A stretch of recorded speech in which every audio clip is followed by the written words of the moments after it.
Hello বন্ধুরা, আসসালামু আলাইকুম। আপনারা সবাই কেমন আছেন? আশা করি ভালো আছেন। আপনাদের দোয়ায় আল্লাহর রহমতে আমিও ভালো আছি।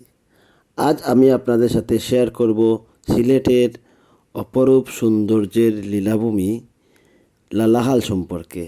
লালাহাল কখন যাবেন, কিভাবে যাবেন এবং কোথায় কী খরচ হবে সেই সম্পর্কে বিস্তারিত শুনবেন আজকের ভিডিওতে। তাহলে দেখুন আমার ভিডিও এবং উপভোগ করুন লালাখালের সৌন্দর্য। লালাখাল সিলেট শহর থেকে ৩৫ কিলোমিটার দূরে জৈন্তাপুর উপজেলায় অবস্থিত। ভারতের চেরাপুঞ্জির ঠিক নিচেই লালাখালের অবস্থান। চেরাপুঞ্জি পাহাড় থেকে উৎপন্ন এই নদী বাংলাদেশের মধ্য দিয়ে প্রবাহিত। প্রকৃতিকে খুব কাছ থেকে অনুভব করার জন্য স্থানটি বেশ উপযোগী। পাহাড়ে ঘন সবুজ বন, নদী, চা বাগান, নানা জাতের বৃক্ষের সমাহার লালাখাল জুড়ে। যদি ভরা পূর্ণিমায় যেতে পারেন তাহলে জ্যোৎস্না দোয়া নদীর রূপ সারা জীবন মনে রাখার মতো একটা ঘটনা হবে। লালাহাল নদীতে অসংখ্য বাঁকের দেখা মিলে। প্রতিটি বাঁকই দেখার মতো সুন্দর। পাহাড়গুলোকে দেখলে মনে হয় কেউ যেন নিজ হাতে ধরে ধরে একের পর এক সাজিয়ে রেখেছে। এখানে পাহাড়ের গায়ে মেঘ জমা হয়। একটু কাছ থেকে দেখা যায় মেঘেরা দল বেঁধে পাহাড়ের গায়ে ঠেস লাগিয়ে থেমে থাকে। আবার কখনো দুই পাহাড়ের মাঝখান দিয়ে সবার অলক্ষ্যে হারিয়ে যায়। লালাখাল এর তামাবিল রোডের কাছের অংশের নাম সারি নদী।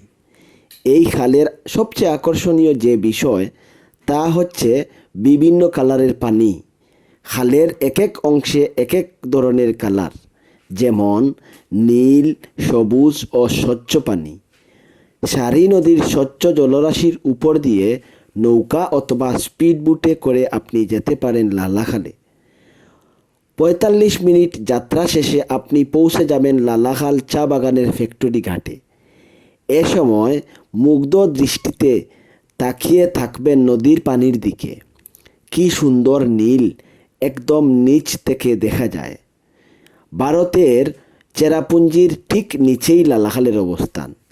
রাতের সৌন্দর্যে ভরপুর এই লালাখাল সিলেট জেলার জৈন্তাপুর উপজেলার সন্নিকটে অবস্থিত। লালাখাল এলাকায় পর্যটকদের থাকার কোনো জায়গা নেই, আর সিলেট শহর থেকে বেশ দূরে। আবার সন্ধ্যার দিকে নদীতে কোনো নৌকা থাকে না, তাই ভ্রমণ বা ঘোরাঘুরি সন্ধ্যার মধ্যেই শেষ করতে হয়। সবচেয়ে ভালো হয় নৌকা ভাড়া নিয়ে যাতায়াত করলে। লালাখালের চারপাশে সন্ধ্যার আগ মুহূর্তটা আরও অবিস্মরণীয়।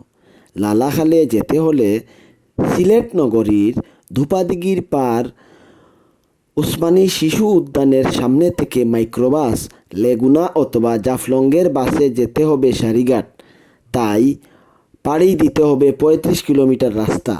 ফেরার পথে এখান থেকে বাসে কিংবা টেম্পু সহ পছন্দমতো যে কোনো বাহনে ফিরে আসতে পারবেন সিলেট নগরীতে।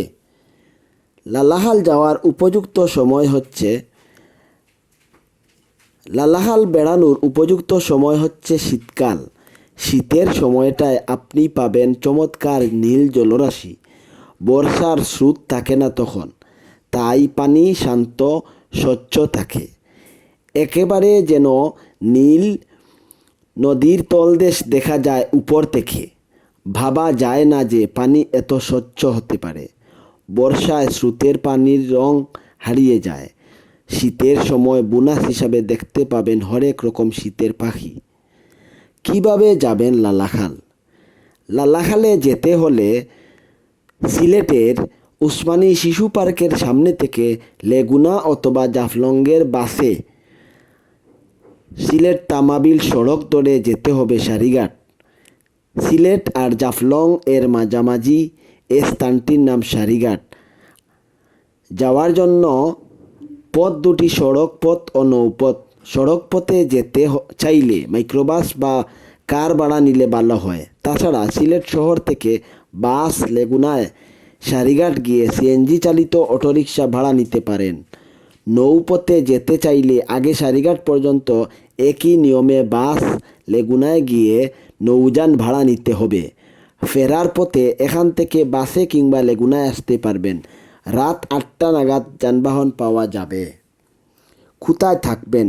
আপনি চাইলে পারবেন লালাখালের পাড়ে রাত কাটাতে। নর্দার্ন রিসোর্ট নামে রিসোর্টটির নিজের পরিবহন ব্যবস্থাও আছে। আরেকটি আবাসন ব্যবস্থা হলো নাজিমগড় রিসোর্ট, যা লালাখাল এর খুব কাছেই খাদিমনগরে অবস্থিত। আগে থেকে যোগাযোগ করে যাওয়া ভালো, না হলে রিসোর্টে রুম নাও মিলতে পারে। নাজিমগড় রিসোর্টে থাকার জন্য 3 ধরনের ব্যবস্থা আছে। আছে বিশাল টেরেস, ছোটো ছোটো বাংলো ও বড় ভিলা। এক একটির ভাড়া এক এক রকম, তবে আধুনিক সুযোগ সুবিধায় 5 তারকা হোটেলের সমান। আছে স্পা ও পুল, যেখানে দূর করতে পারেন শরীরের অবসাদ। সবচেয়ে বড় কথা, প্রতিটি স্থাপনাই গাছপালা, জঙ্গলে ছাওয়া, টিনের ধারে। বিলা, টেরেস বা বাংলোর বারান্দায় বসে হাত বাড়ালেই যেন পাওয়া যায় গাছগাছালির ছোঁয়া। সাধারণ হোটেল কটেজের চেয়ে নাজিমগড় রিসোর্টে থাকার খরচটা একটু বেশি মনে হতে পারে।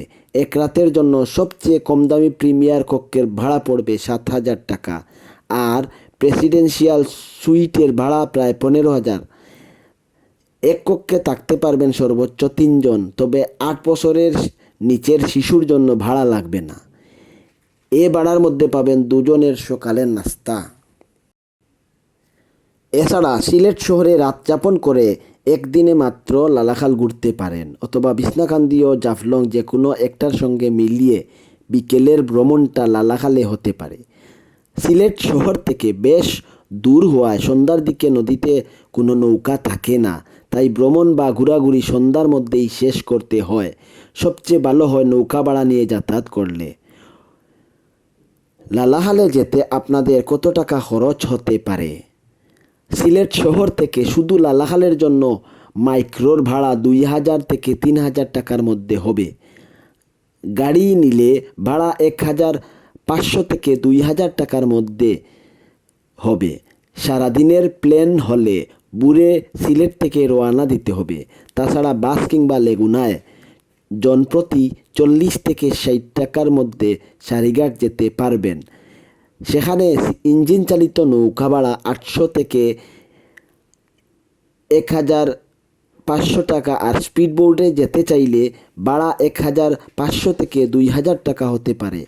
নৌযানে কমপক্ষে 15 থেকে 20 জনের বসার ব্যবস্থা আছে, ভাড়া একই। নৌকায় ওঠার সময় নৌকার মাঝির সাথে দামদর ফিক্সড করে নেবেন এবং সময়ও ফিক্সড করে নেবেন। কারণ হচ্ছে অনেক মাঝি আপনার কাছে বেশি ভাড়া চাইতে পারে। এখানে এভারেজ ভাড়া হচ্ছে 800 থেকে 1200 বা 1500 টাকা।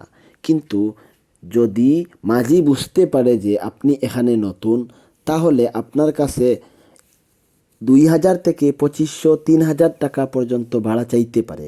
আর যাওয়ার সময় অবশ্যই যেটা করবেন সেটা হচ্ছে মাঝিকে বলে রাখবেন যে আপনারা সেখানে যাওয়ার পরে 3 থেকে 4 বা সারাদিন অবস্থান করার পরে মাঝি যেন আপনাদেরকে আবার পূর্বের ঘাটে ফেরত এনে দেয়। কারণ আপনারা যদি শুধু যাওয়া বাবদ মাঝিকে নিয়ে যান আর যাওয়ার পর আপনাদেরকে দিয়ে সে চলে যায়, তাহলে ব্যাক করার সময় আপনারা সাধারণত নৌকা পাবেন না। এই কারণে মাঝির সাথে ঠিকঠাকভাবে আলাপ করে নেবেন। আরেকটি ব্যাপারে আপনাদেরকে একটু সতর্ক করে দেই, আমরা যারা শহর থেকে লালাখাল বা এইরকম স্থানে যাই, সাধারণত নৌকায় চড়ে আমরা অভ্যস্ত নই। এই কারণে নৌকায় ওঠার পরে নৌকায় একটু সাবধানে বসবেন। আর যদি সম্ভব হয় তাহলে লাইফ জ্যাকেট সাথে নিয়ে যাবেন। কারণ নদী ছোটো হলেও অনেক গভীর একটি নদী। নৌকা যদি কোনো কারণে ডুবে যায় তাহলে এই লাইফ জ্যাকেট আমাদেরকে সাপোর্ট দিবে। আপনারা যারা প্রথম থেকে আমার ভিডিও দেখেন, আপনাদেরকে অসংখ্য ধন্যবাদ। আপনারা জানেন একটি ভিডিও তৈরি করতে অনেক সময় এবং পরিশ্রম করতে হয়। সুতরাং আমার ভিডিওটি ভালো লাগলে চ্যানেলটি সাবস্ক্রাইব করে রাখবেন, তাহলে পরবর্তী ভিডিওটি পেতে সহজ হবে।